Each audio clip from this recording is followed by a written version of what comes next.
Have you ever believed with all your heart that your life was finally turning out just as you'd always dreamed, only to watch it unravel in an instant?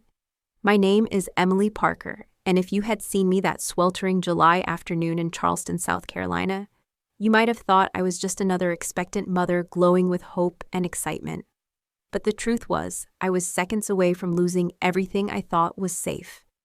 I stood by the side of a dusty highway gas station, one hand pressed protectively over my pregnant belly, trying to steady my breath as my husband's black SUV sped away, leaving me alone beneath the scorching sun.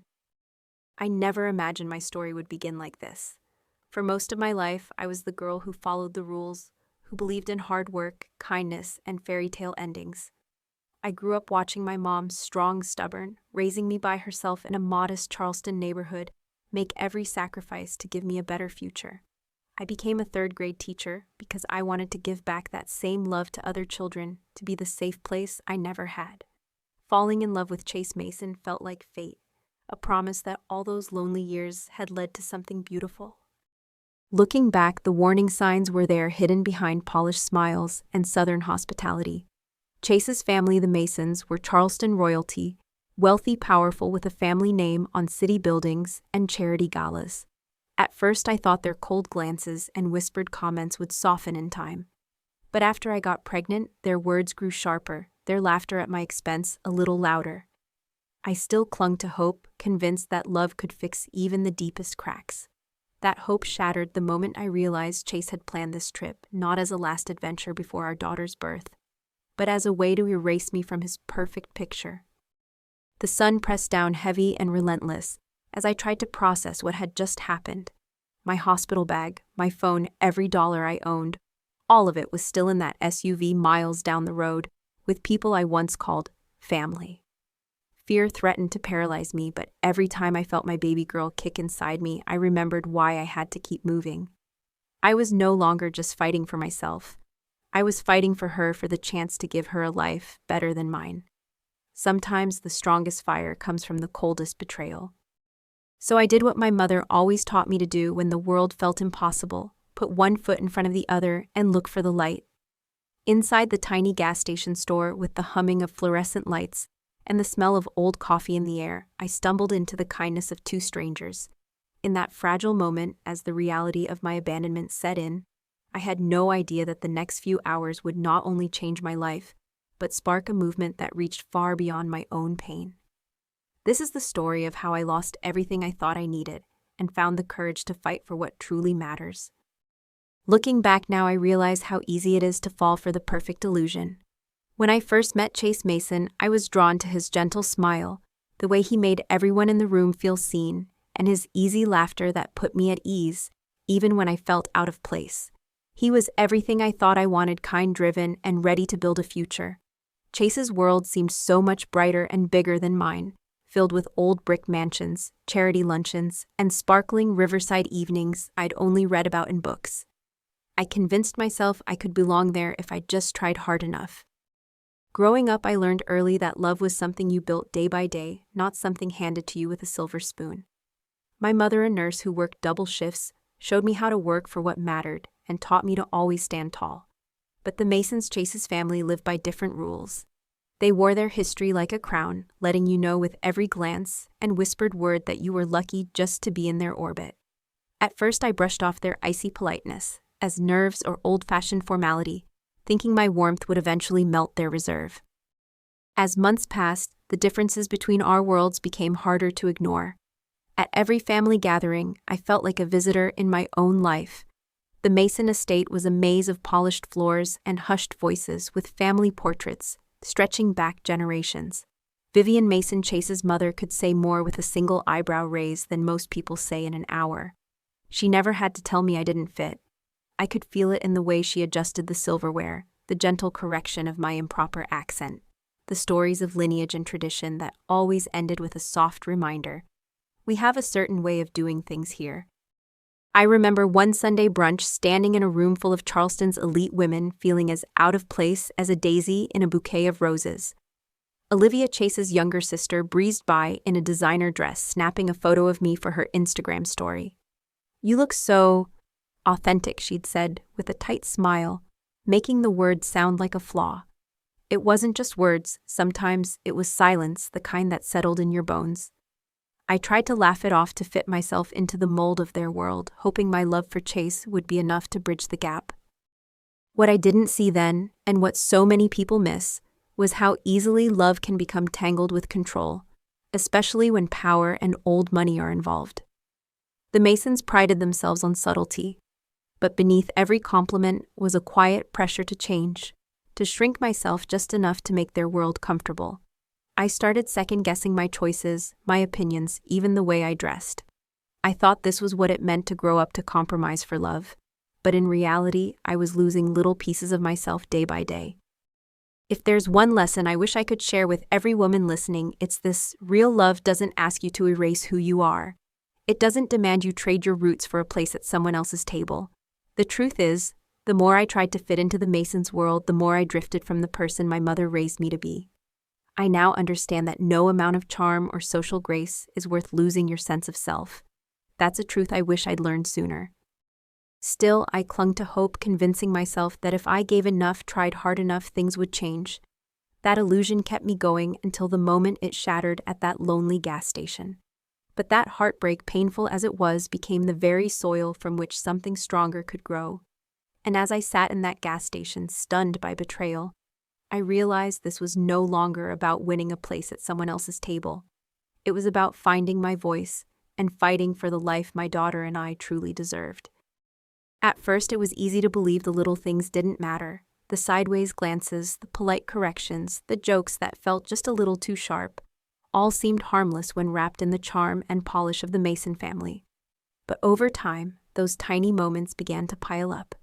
The day Chase came home and gently suggested I shouldn't wear that dress to dinner, or when Vivian rewrote my thank you note to sound more appropriate, I brushed it off as a loving nudge to fit in. Only now do I see how these subtle actions were early warnings of something deeper and far more damaging. Emotional abuse is rarely loud. Sometimes it sounds like silence at the breakfast table, or comes dressed as advice from someone who claims to know better. The Mason home was always filled with laughter when guests were around, but behind closed doors, I found myself shrinking. I started doubting my instincts, wondering if maybe I was too sensitive or reading too much into things. When I tried to bring up how left out I felt at family events, Chase would assure me I was overreacting. That's just how my family is, Em. They're tough on everyone. But the line between tough love and emotional manipulation is thinner than most realize. I saw it in the way Vivian praised me for trying so hard to fit in, then later joked to friends that Emily is adorable, but a bit rough around the edges. I felt it every time Olivia posted a photo online, cropping me out or tagging everyone except me, her captions dripping with backhanded compliments. It wasn't just in what they said, but what they chose not to say, leaving me out of family plans, forgetting to invite me to key gatherings, and making decisions about my own baby shower without asking for my input. It wasn't until I met a fellow teacher, Monica, that I began to understand what was happening. She told me about her own experience with in-laws, who used politeness as a weapon, gradually making her feel unwelcome in her own marriage. It's called gaslighting, she explained. They make you question your memory, your feelings, even your sanity, until you're not sure what's real anymore. I started reading about this pattern, how emotional abuse can hide behind tradition, manners, or family expectations, especially in places where keeping up appearances is everything. It's a story I've since heard from many women, the feeling of being invisible at family gatherings, the quiet pressure to change or perform, the sense that, no matter what you do, it will never be enough. Sometimes it's unintentional, sometimes it's calculated, but the impact is always real. The isolation can feel suffocating, especially when your partner doesn't see or refuses to acknowledge what's happening. I made excuses for Chase, telling myself he was caught between two worlds, when in reality he was choosing to stay silent because it was easier than standing up for me. If there's a lesson I can pass on, it's that abuse isn't always about raised voices or cruel words. Sometimes it's the absence of kindness, the lack of support, or the steady drip of small indignities that erode your sense of self. No one should ever feel like they have to earn basic respect in their own home. Looking back, I wish I'd trusted my instincts sooner, spoken up louder, or reached out for help before I started doubting my own worth. We teach children to use their voices when something feels wrong. Why do we so often silence our own? By the time I realized how far I'd drifted from the girl I used to be, it felt like there was no way back. But that's the thing about abuse, it isolates. You makes you think you're alone and powerless. In truth, so many people are quietly fighting the same battles. As I sat alone in that gas station, all those moments rushed back to me. Not just the pain, but also a glimmer of hope. If I could see through the mask, maybe I could start to find my way out. And as I looked up and saw kindness in the eyes of two strangers, I realized the first step to freedom was finally letting myself be seen. The day Chase left me at that lonely gas station will always be etched in my memory. The air heavy, the asphalt shimmering with heat. The world suddenly stripped of color and sound.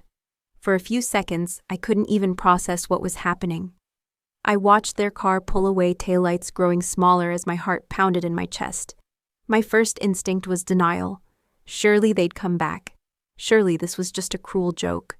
But as the minutes passed and sweat gathered on my brow, the awful truth sank in. I was utterly, completely alone, 8 months pregnant, and stranded in the middle of nowhere. I tried to replay every conversation, every glance from the days leading up to the trip. Hadn't Chase seemed distant, almost mechanical, as if his mind was already somewhere else? Hadn't Vivian and Olivia traded looks when they thought I wasn't watching, their voices dropping to a conspiratorial whisper? Sometimes we look back and realize all the signs were there. We simply weren't ready to believe the worst. The shock of betrayal is something no one ever prepares for. It's a special kind of heartbreak, feeling discarded by the very people you trusted most in the world. As the heat pressed in, I realized just how vulnerable I truly was. I had no phone, no money, no hospital bag, nothing but the clothes on my back and the life growing inside me. My hands trembled as I cradled my belly, whispering soft reassurances to my daughter. I thought about other women who had been abandoned in moments of need, whether in hospitals, at home, or like me out in the open, their dignity stripped away. The truth is, betrayal often doesn't announce itself with fireworks. Sometimes it comes quietly under a blazing sun when you least expect it. There's a strange clarity that comes in moments of crisis. As I staggered toward the small gas station store, every step felt heavy, my mind racing between fear and a sudden fierce determination. I wasn't just fighting for myself anymore, I was fighting for my child. I remembered stories my mom had told me about women she'd known who survived impossible odds, who picked themselves up even when everything was lost. It was in these moments she'd said that you discover what you're really made of. I clung to those words as I pushed open the door, desperate for even the smallest flicker of hope. Inside, the cool air was a blessing, but it was the kindness of strangers that saved me. Earl and Linda Watson, the gas station owners, didn't see a burden, they saw a person in need. Without hesitation, Linda brought me water and a chair, her voice gentle but strong. Earl offered to call the police, then hesitated, saying, "Let's just make sure you're safe first." Their instinct was to help, not to judge. It reminded me that even when the world feels impossibly harsh, compassion still exists. Sometimes it finds you when you least expect it, in the most ordinary places. The lesson I learned that day is one I hope others will remember. When your world falls apart, don't be afraid to accept help. Too often, pride or shame keeps us from reaching out, but real strength sometimes means letting others catch you when you stumble. I was still reeling, but for the first time in a long while, I didn't feel invisible. Someone cared. And in that moment, I felt the first stirrings of hope, the tiniest seed of resilience taking root. As the Watsons offered their support, I realized my journey was far from over. The pain of betrayal wouldn't vanish overnight, but the kindness I received showed me a new way forward. I wasn't just a victim of someone else's choices. I was the author of my next chapter. The world outside was still harsh, but inside that little store, surrounded by unexpected friends, I began to believe that healing, real lasting healing, was possible. And as I sat there catching my breath, I heard the distant hum of a news van pulling into the lot, bringing with it the possibility of justice, and maybe even a little redemption. The Watsons didn't just offer me water and a seat, they offered me a safe harbor in the storm. Linda, with her steady hands and soft Southern accent, reminded me so much of my own mother that I nearly burst into tears. She sat beside me listening as I tried to explain between shaky breaths what had happened. There was no judgment in her eyes, only concern. Earl, for his part, hovered nearby, making quiet calls and keeping an eye on the gas station door as if to shield me from any more hurt. Their presence turned that tiny fluorescent-lit store into a refuge I never expected. Stories like mine don't always make the news, but I know they happen everywhere. Linda shared that years ago she and Earl had lost a child, a pain that never really faded. Since then, she told me they had helped dozens of strangers, passing through from runaway teens to elderly folks whose cars broke down in the night. You'd be surprised how many people just need someone to care, she said, gently squeezing my hand. Their kindness reminded me that even in a world that sometimes feels cruel, ordinary people can be extraordinary just by choosing to act with compassion. Sometimes the smallest gestures can change the course of someone's life. I thought about all the times I'd kept my head down, afraid to ask for help, or even to accept it when offered. That day, I learned firsthand the power of letting yourself be vulnerable, of trusting that not everyone is out to judge or take advantage. The Watsons didn't ask for anything in return. They simply saw someone in pain and decided to do something about it. In a society where independence is so often praised, I realized that community, real human connection matters just as much. Linda insisted I eat a little, handing me crackers and a bottle of juice as if I were her own daughter. She even found an old blanket in the back and wrapped it around my shoulders. Earl, meanwhile, checked on the security footage and quietly told me that what had happened was caught on tape. If you want to press charges or just make sure the truth gets out, we can help, he promised. For the first time since Chase drove away, I felt like I had some power, however small, to shape what would happen next. It was a turning point I never saw coming. That afternoon, Linda called a friend at the local news station, a reporter named Ava Williams, who was known for exposing injustice and giving a voice to the voiceless. Ava arrived within the hour, camera crew in tow, her questions direct but her tone gentle. She reviewed the security footage with Earl, listened carefully as I told my story, and promised to handle everything with care and integrity. Suddenly, my private pain was on the verge of becoming a public story. I wasn't sure I was ready for that, but Linda squeezed my hand, reminding me, "You deserve to be heard." The lesson that stayed with me was simple but life-changing. Never underestimate the power of strangers to change your life for the better. We all need help sometimes, whether we're willing to admit it or not. Sometimes the people who lift us up aren't family or lifelong friends, but those we meet by chance at the exact moment we need them most. In a world full of headlines about division and cruelty, these quiet acts of grace are proof that goodness endures. As the sun began to set and the news van's lights glowed against the darkening sky, I knew things would never be the same. I was still scared, still angry and heartbroken, but I was no longer alone. With the Watsons, Ava, and a growing circle of support, a new resolve began to take root. My fight was just beginning, and now at last, I was ready to take it beyond the walls of that little gas station, straight into the light where the whole world could see. When Ava Williams and her crew set up their cameras in the corner of that humble gas station, my nerves tangled with hope. I'd always kept my struggles private, believing that dignity meant staying quiet, but this time was different. Ava's kindness felt like an invitation to finally speak, not just for myself, but for every woman who'd ever been abandoned, shamed, or left behind. She asked gentle questions and gave me space to share my story at my own pace. I spoke of Chase, of the betrayal, of my daughter's gentle kicks under my hand, as I waited for help that never came. The decision to go public was terrifying. I worried people would judge me, or worse, that no one would care. But Ava reassured me with stories of others who'd found strength in sharing. She told me about a local waitress who'd gone public after being harassed at work. Her bravery had inspired new laws to protect others. "Your story matters, Emily," Ava said quietly. "When we tell the truth, we make it harder for others to stay silent in the dark." Her words gave me the courage to face the camera, even with my voice shaking and my heart pounding. When the story aired that night, I expected a ripple. Instead, it was a tidal wave. Within hours, people across Charleston and far beyond began reaching out. Strangers offered support, parents from my school sent messages of love, and women I'd never met shared their own stories of heartbreak and survival.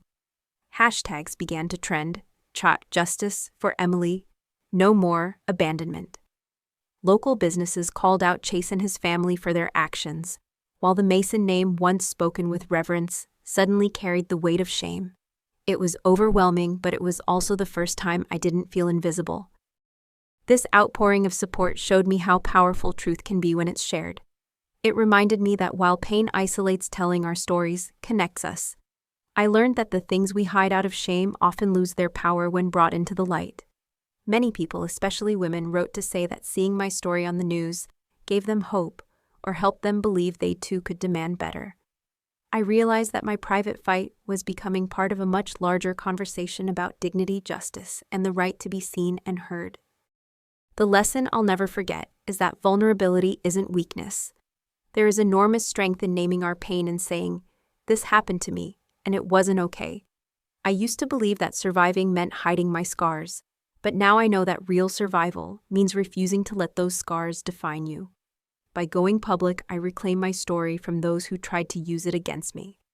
I discovered that there is real power and solidarity in strangers, lifting each other up in communities demanding accountability.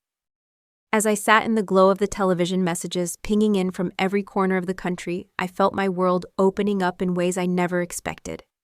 My story was no longer just about loss. It was about rising.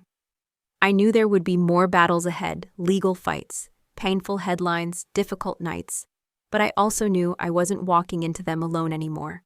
With the world watching, my voice finally felt strong. And somewhere deep inside, I sensed that what had started as a story of heartbreak was about to become a movement for change. As my story spread, a surprising ally stepped forward, Noah Simmons, Chase's former assistant.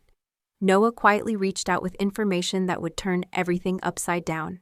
He shared emails, voice messages, and meeting notes, each one a puzzle piece revealing how Chase and his family had plotted my abandonment for weeks. Their plan wasn't just cruelty in the heat of the moment. It was deliberate, organized, and meant to strip me of rights as a mother. I scrolled through messages where they discussed legal strategies, even considering manipulating my medical records to make me seem unstable. The truth hit me harder than the betrayal ever had. With Noah's help, I finally understood how deep the roots of control ran in families like the Masons. It wasn't just about pride or reputation, it was about power using wealth and influence to tilt the odds. Vivian, Chase's mother, had even consulted with lawyers about challenging my fitness as a parent before our daughter was born. It was chilling to read her words. "If we act now, we can keep the legacy intact." Suddenly, every snub, every cold glance made sense. I wasn't just unwanted. I was a threat to their narrative and their social standing. Noah's bravery gave me the confidence to pursue justice. Together with Ava and the Watsons, we brought the evidence to an attorney who specialized in family law and abuse cases. She explained that what happened to me wasn't just a private hurt, it was grounds for both criminal and civil action. I learned how the law, when paired with truth and perseverance, can offer protection and a path forward, even for those who feel powerless. It wasn't just about reclaiming my story anymore. It was about making sure others wouldn't suffer the same fate in silence. Examples of families misusing power to control, intimidate, or punish women are sadly too common. My attorney shared cases where women lost custody due to manipulated records, false accusations, or well-connected adversaries. But she also pointed to victories, women who fought back, rallied community support, and created lasting change. These stories became my lifeline. I saw that my battle wasn't isolated. It echoed in the experiences of countless others, many of whom never got the chance to fight back or have their voices heard. That realization fueled my resolve to see things through, no matter how daunting it felt. The lesson from this chapter of my life is both sobering and empowering. Evil doesn't always wear a mask. Sometimes it hides behind respectability, wealth, and tradition. But it cannot survive when exposed to the truth. I learned that justice isn't just about punishing the guilty, it's about giving the silenced a voice and making sure the powerful cannot act with impunity. Noah's courage showed me that standing up for what's right is never easy, but it's always worth it. His choice to speak up changed the trajectory of my fight, and in many ways, saved my future. As we prepared for legal action, the world kept watching. Support poured in from women who had faced similar battles, as well as from men determined to break the cycle of secrecy and control. It felt as though the tide was turning not just for me, but for anyone trapped in a web of silence and manipulation. And while the journey was far from over, I finally believed that the truth would prevail. With every new ally, every story shared, and every step toward justice, I felt hope quietly blooming where heartbreak once lived. The day my legal fight began, I never expected so many people would stand with me. What started as a local news story soon rippled outward, first across Charleston, then throughout the state, and before long into a national conversation. Messages poured in not only from women who had faced abandonment or control, but from people of all walks of life who knew the pain of being silenced. The hashtag #JusticeForEmily was everywhere. I was moved by the courage of others who shared their stories, single mothers, survivors of family abuse, and even men who had seen sisters or daughters mistreated. Their voices made me feel less alone. Social media became a lifeline, but also a megaphone. Every time I felt doubt creeping in, someone would send a note of encouragement or a memory of their own battles. There were women from all corners of the country, some who had left high-powered families, others who'd struggled with in-laws wielding influence like a weapon. Their stories varied, but the theme was always the same. When we find the strength to speak up, it helps someone else find theirs. It struck me how shame and silence lose their grip when we see ourselves reflected in each other's journeys. As the weeks passed, local organizations and advocacy groups joined the chorus. The Watsons opened their station to become a meeting place for support circles, legal clinics, and survivor workshops. Ava's newsroom ran a series of features, highlighting similar cases, spotlighting patterns of control and neglect that too often went unnoticed. Suddenly, my story was no longer just mine. It was part of a larger tapestry of resilience. One nonprofit, Safe Haven Charleston, began lobbying for new legislation that would protect women from being abandoned during pregnancy or manipulated in custody battles. Their passion and expertise turned individual pain into collective power. The lesson that blossomed from this experience was simple but profound: there is strength in numbers. I realized that what families like the Masons counted on, our silence, our shame, was the very thing that kept us trapped. The more we shared, the more impossible it became to ignore the pattern or to blame victims for the cruelty they endured. If my fight could help even one woman find her footing, or help one family recognize the warning signs, then it was worth every sleepless night. I learned that movements don't start with big speeches or grand gestures. They begin with the courage to tell the truth. One night, as I sat nursing my swollen feet and answering messages from strangers, who now felt like friends, I thought of my daughter. She would grow up in a world that wasn't perfect, but maybe a little kinder and more just because of these collective efforts. I wish someone had told me sooner that it's okay to lean on others to raise your voice and to build change together. That knowledge became a gift, one I wanted to pass down to her and to anyone who needed hope. The groundswell of support was more than I ever could have imagined. It fueled the next phase of my fight, not only in the courtroom, but in the halls of government and community centers. We were ready to push for lasting change to make sure no one would be left behind, unheard, or unprotected again. And as the headlines multiplied and the calls for reform grew louder, I knew that this battle had become bigger than just me. It was a chance to rewrite the rules for everyone who came after. The months that followed were a blur of legal proceedings, community meetings, and moments of doubt and determination. With the support of my new allies, we pressed forward in court, presenting the evidence Noah had uncovered and the testimony of those who had witnessed the Masons' calculated cruelty. It wasn't easy. There were nights when the weight of it all felt unbearable, when headlines twisted the truth and whispers in the city made me feel like an outsider all over again. But each time I felt myself slipping, I remembered the faces of those who stood by me, and I pushed forward for my daughter's sake. Eventually, justice found its way through the cracks in the old walls. Chase was held accountable for abandonment and conspiracy, and the Mason family's influence could no longer shield them from consequences. The court granted me full custody of my daughter and recognized the abuse I had endured. The most powerful moment came when the judge, looking at me over his glasses, called my fight an example of how courage can change the law. Emily's Act, a new law protecting pregnant women from abandonment and manipulation, soon followed, inspired by my case, but destined to help many more. But justice, I learned, is rarely as clean or complete as we hope. Even as I watched Chase and the Masons lose their grip on power, I felt a twinge of sadness for what could have been. I grieved not only the marriage I thought I had, but the family I had so desperately tried to build. Healing wasn't instant. It came slowly in the quiet moments, rocking my baby girl to sleep, planting flowers with Linda at the Watson's gas station, hearing laughter again in a new home filled with friends. Triumph and loss often walk hand in hand. Real healing began when I allowed myself to feel every emotion: pride, relief, sorrow, and hope. I met others along the way who had walked similar paths, and together we learned to let go of bitterness. One woman, herself a survivor, told me, "The best revenge isn't seeing them punished, it's seeing yourself thrive." That wisdom stayed with me. I discovered that true victory comes not from winning in court, but from reclaiming your life, your peace, and your dreams. Each day with my daughter became a new chance to model resilience, self-worth, and compassion. Looking back, I see how every heartbreak, every injustice, and every act of courage became a thread in a larger tapestry of change. My pain had been transformed into purpose, my private battle now a public promise to protect others. The lesson I most want to share is that justice is not the end, it's the beginning of a new story. We heal not by erasing our scars, but by wearing them as proof that we endured and grew and found joy again. As the first anniversary of my daughter's birth approached, I knew our story would not end here.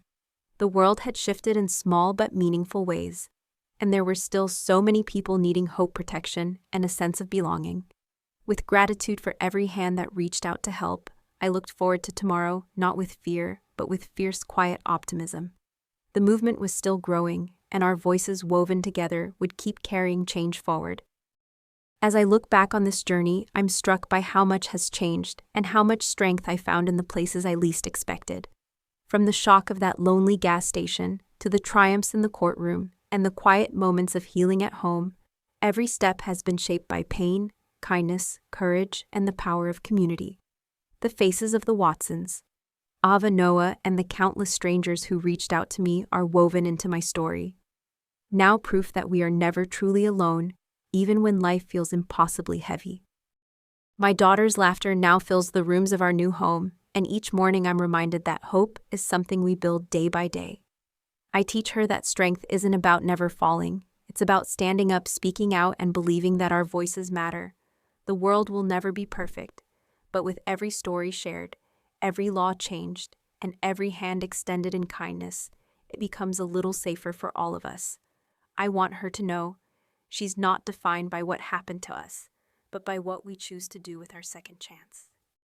If there's one message I hope you take from my story, it's this. Don't let anyone tell you your pain doesn't matter or your voice isn't strong enough. Whether you're struggling in silence or fighting a battle you never expected, please remember there is power in vulnerability, and healing is possible when we walk together. Don't be afraid to reach out for help, to share your truth, or to lift someone else up when you see them stumble. Small acts of courage ripple outward, changing lives in ways we may never fully see. I am endlessly grateful for every person who listened, encouraged, and stood by me and my daughter. Our story is just one of many, and it belongs to all who have ever found themselves lost and searching for hope. If you followed our journey, I invite you to share your own story in the comments below. Let's build a community where honesty, support, and resilience are celebrated, where no one has to face darkness alone. Your voice matters more than you know.